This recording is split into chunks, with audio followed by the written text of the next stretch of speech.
यशोमती मैया के नंद लाला। हे नारायण, आज मेरी प्रजा और मेरा लल्ला दोनों ही गहरे संकट से घिर गए। आपको मेरी सहायता करनी होगी।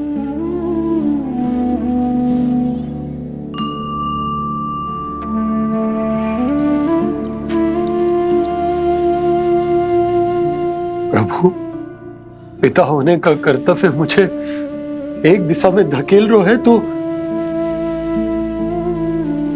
राजा होने का उत्तरदायित्व वो मुझे दूसरी दिशा में खींच रो। इस भीषण संकट में मैं क्या करूं? मैं इस संकट में अपनी प्रजा का साथ भी ना छोड़ सकता हूं और ना ही अपने लल्ला को उस नरभक्षी सिंह की मान में भेज सकता हूं। आप ही को इस समस्या का समाधान निकालना होगा। जय शालिग्राम मुझे मेरे मैया बाबा ने दिया था और उन्होंने कही थी कि जब भी कोई संकट आएगा ना प्रभु, तो इसके रूप में आप मेरा हाथ पकड़ लोगे और मुझे बताओगे कि क्या करना है, कैसे करना है। आज मुझे आपके मार्गदर्शन की आवश्यकता है प्रभु। मुझे मार्ग दिखाइए। बाबा और राजा होने की सुविधा में मैं बटा जा रहा हूं। मेरे इस धर्म की नौका जो झंझावात में फंस गई है, उसे पार लगाइए नारायण। रक्षा कीजिए नारायण।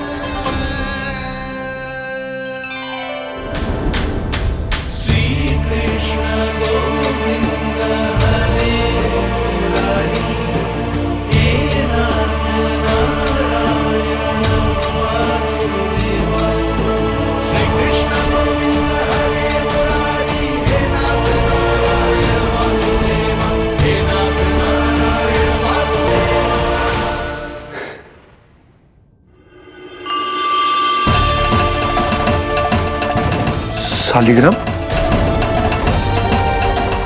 यहीं तो रखा था मैंने। कहाँ गिर गया? कहाँ चला गया? मैंने तो यहीं रखो था।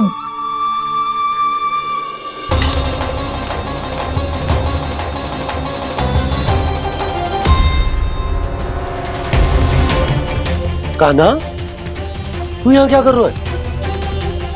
शालिग्राम देखो तूने?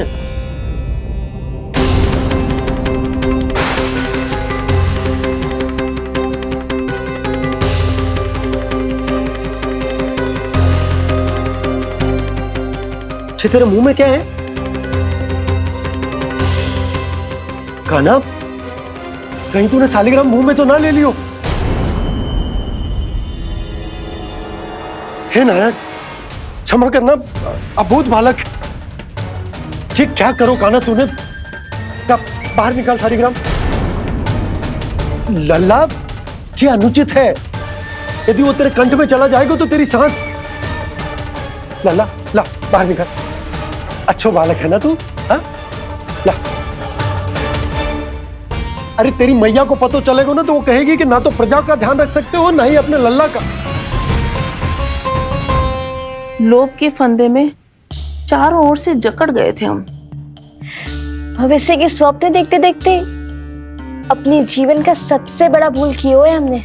यशोदा और नंद भैया ने आप सबको समझाने का कितना प्रयास किया था, और यहाँ तक कि छोटे कान्हा ने भी हमें कितना समझाया, लेकिन हमने उस दुष्ट व्यापारी को अपना सारा वचन दे दिया। मुझे तो सबसे पहले अपने घर में बिठा कर ही समझाया था उन दोनों ने। कही थी कि कोई किसी भी वस्तु का दुगना मूल्य क्यों देगो, पर मैंने उनकी एक भी ना सुनी। आप ही बताओ रोहिणी जी, अब किस मुंह से क्षमा मांगूंगी मैं जशोदा जी से? क्षमा मांगने की कोई आवश्यकता ना था।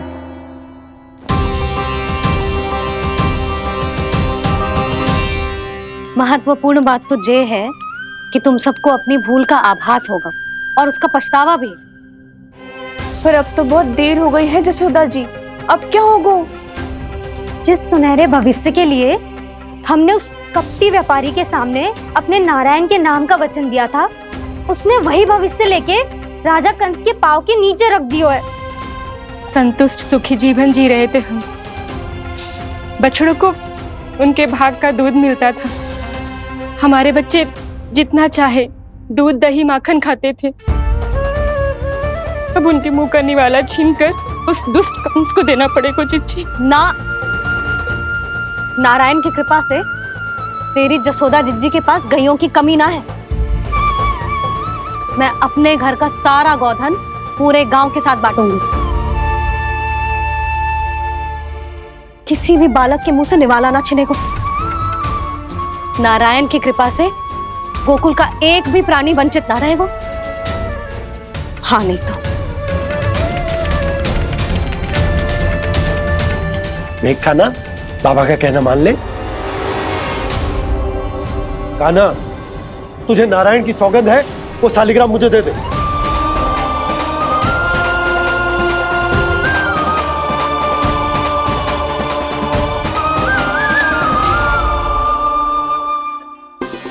छे, क्या करो लल्ला तूने?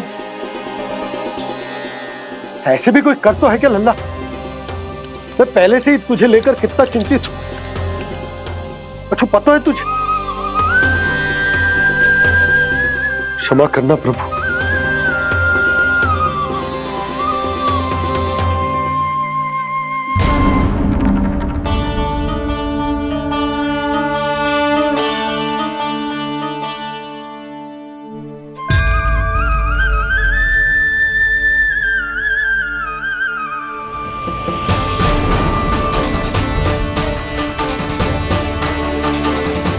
ये क्या कर रहे हो लल्ला?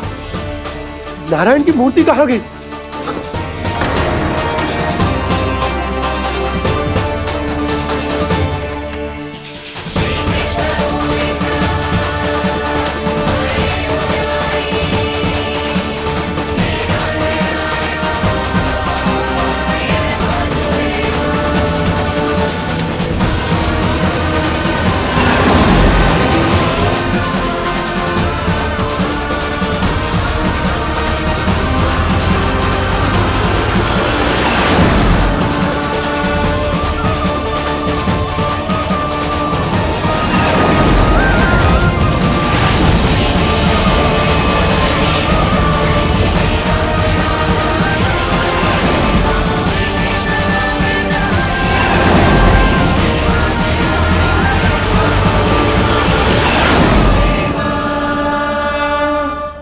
मैंने ना कान्हा के मुंह में फिर से ब्रह्मांड देखो है। मैंने तो ये भी देखो कि श्री नारायण गोकुल में हर स्थान पे है। जहां देखो वही नारायण। जिनके मुख में त्रिभुवन है, जो सारी सृष्टि का संचालन करते, मैं उन्हीं की चिंता कर रहा था।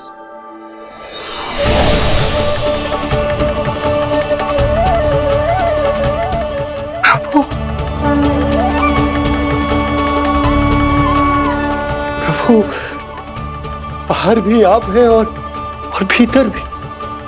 मुझे क्षमा कर दो प्रभु, क्षमा कर दो।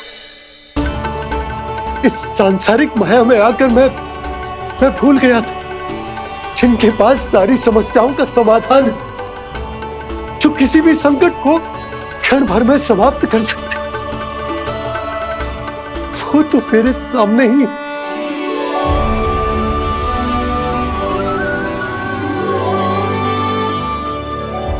समस्या कैसी भी क्यों ना हो, चिंता समाधान नहीं, बाधा होती है।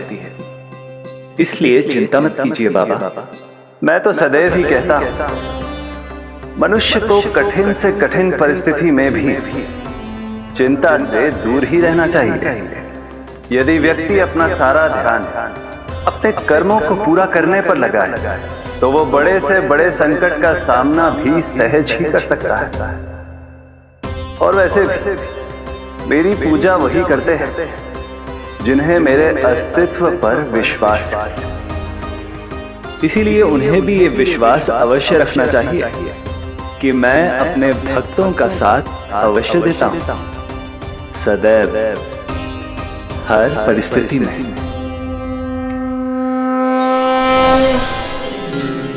मैं आपके साथ ही हूँ बाबा।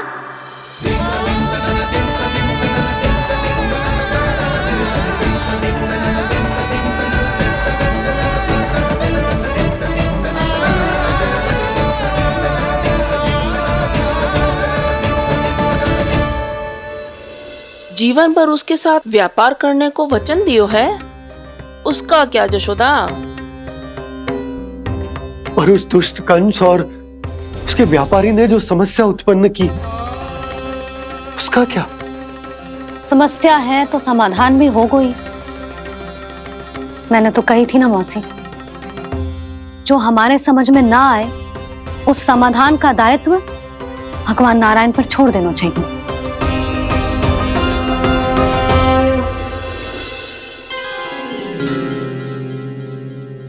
ये देखो,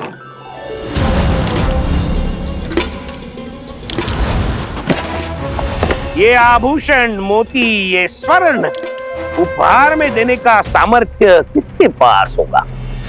कंस महाराज, तुम देख लेना, मैं इस घर को महल बना दूंगा, सब झटक लूंगा। कान्हा, तुम तो अंतर्यामी हो, सब जानते हो। बताओ ना, कैसे मैं गोकुलवासियों की सहायता करूं? कोई उपाय सुझाओ। तुम्हारी ये रहस्यमयी मुस्कान बता रही है कि तुम्हारी लीला पहले से ही आरंभ हो चुकी है ना? अपने कर्मों का फल सभी को भोगना ही पड़ता है बाबा, चाहे वो अच्छा हो चाहे वो बुरा। तुम सभी चिंता मत करो। जो अन्य व्यक्तियों के साथ बुरा करते है ना, उसके साथ देर सवेर बुरा ही होता है। और जिस हाथ से उस षड्यंत्रकारी ने तुम सबका दूध दही माखन लियो है ना, जल जाएंगे वो हाथ, जल जाएंगे वो हाथ। दोनों पिता पुत्र का इसी से स्वागत करूंगा।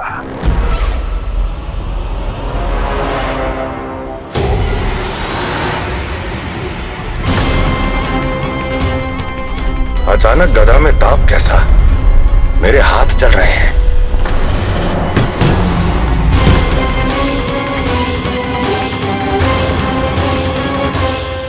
और वो व्यापारी जो तुम सबके शांत जीवन में भूचाल बन के आओ है, स्वयं शांति से थोड़े ना बैठ पाएगो। अरे उसके जीवन में उस षड्यंत्र से बहुत अधिक भयंकर भूचाल आएगा।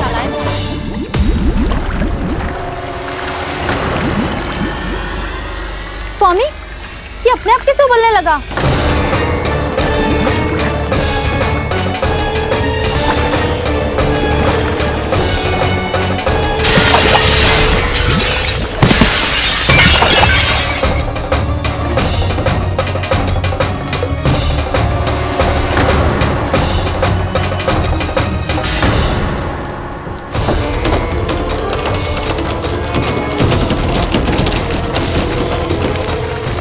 स्वामी, आप इस घर को महल बनाने का स्वप्न देख रहे थे, लेकिन ये खंडर बन गया। आप जिसके साथ मैत्री का संबंध स्थापित करके आए, वो कोई महान सम्राट नहीं, दुष्ट है। दुष्ट? उस व्यापारी ने दुष्ट कंस के साथ मिलकर भोले भाले गांव वालों का भोजन छीनो है ना।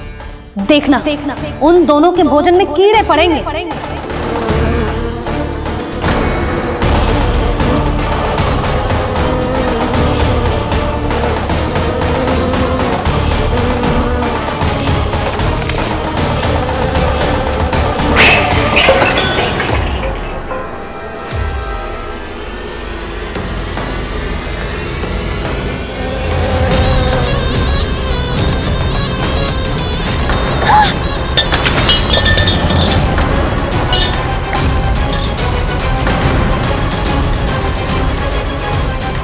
स्वामी, घर गया, जीविका का साधन गया, अब क्या जाएगा हमारा जीवन?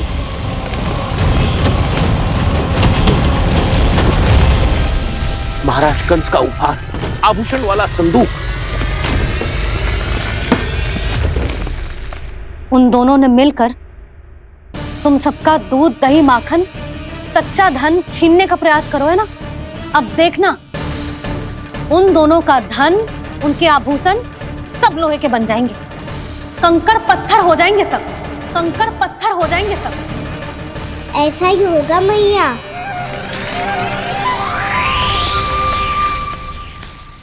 मेरे ग्राहक। लेकिन स्वामी, ये इतने क्रोध में क्यों दिखाई दे रहे हैं?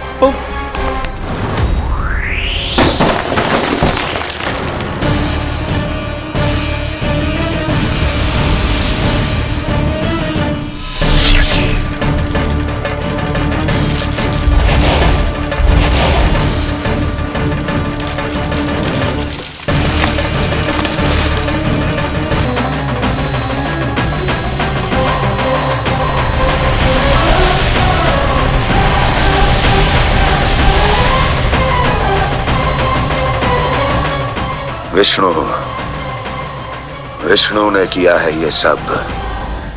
कंस ने जो किया है उसका दंड वो अवश्य भोगेगा, उसका दंड वो अवश्य भोगेगा, दंड वो अवश्य भोगेगा। किसने कहा ये?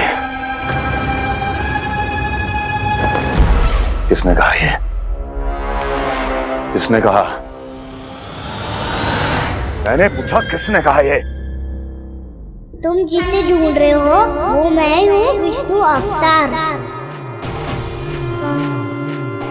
क्या चाहता है तू? तुम्हारे युद्ध मुझसे था कंस, और मेरे भोले भाले भक्तों को अपने जाल में फंसाकर तुमने सारी सीमाएं पार कर दी।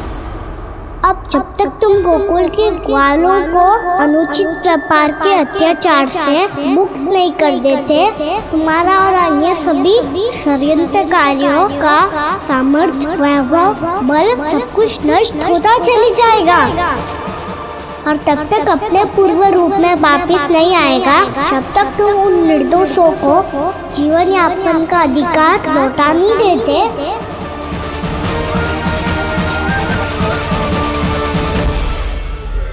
महाराज, दूध दही माखन सब कुछ पूरी तरह से सड़ गया है।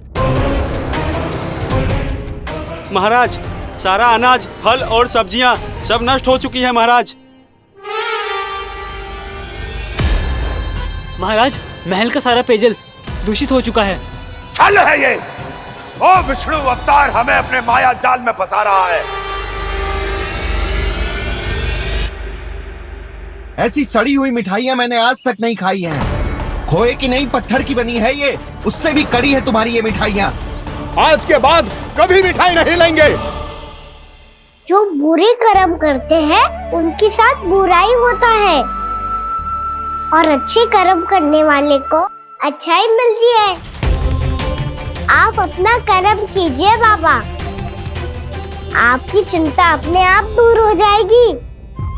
और हाँ बाबा, शीघ्र ही आपको एक बड़ा डिनर लेना होगा। स्मरण रखिएगा, जो होता है वो अच्छे के लिए होता है।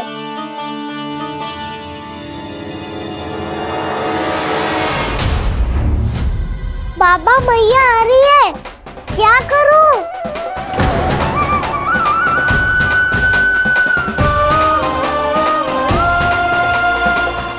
कछु सुझाव दो ना बाबा, जिससे मैया मुझे ऐसे नहीं देख पाए।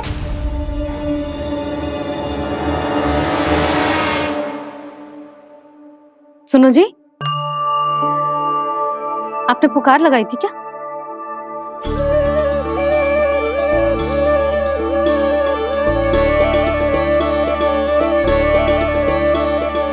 तुम मुस्कुरा क्यों रहे हो?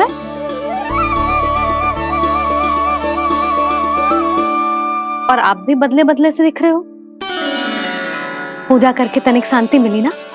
शांति ही नहीं यशोदा, प्रभु नारायण ने मुझे समस्या को समाधान भी दे दिया। मैं बस अपना कर्म करूंगा। कल कंस से मिलने मथुरा जाऊंगा मैं। उस दुष्ट अत्याचारी से मिलने जाओगे आप? ना ना, मैं आपको उससे मिलने ना दूंगी। देखो ना आपने कैसे हमारे गांव वालों को फंसाओ है उसने। अवश्य ही आपको भी उसी उद्देश्य से बुला रहा है। आप मुस्कुरा रहे हैं प्रभु? कुछ देर पहले ही तो मैया सभी को मुझ पर अर्थात श्री नारायण पर विश्वास करने की सीख देकर आई है। अब देखो सेम भी चिंता करी है ये। चिंता मत ही करो यशोदा, मुझे श्री नारायण किसी भी जाल में ना फंसने देंगे। वो तो यही है हमारे साथ। यही है, इसका क्या अर्थ है जी? तुमने कही थी ना कि तुमने उन्हें हर जगह देखो, हमारे घर में, गोकुल में, तो इसीलिए तुम चिंता ना करो, मुझे अपना कर्तव्य करने दो। कल भोर होते ही मैं मथुरा निकल जाऊंगा। पता तो चले वो हमसे चाहतो क्या है।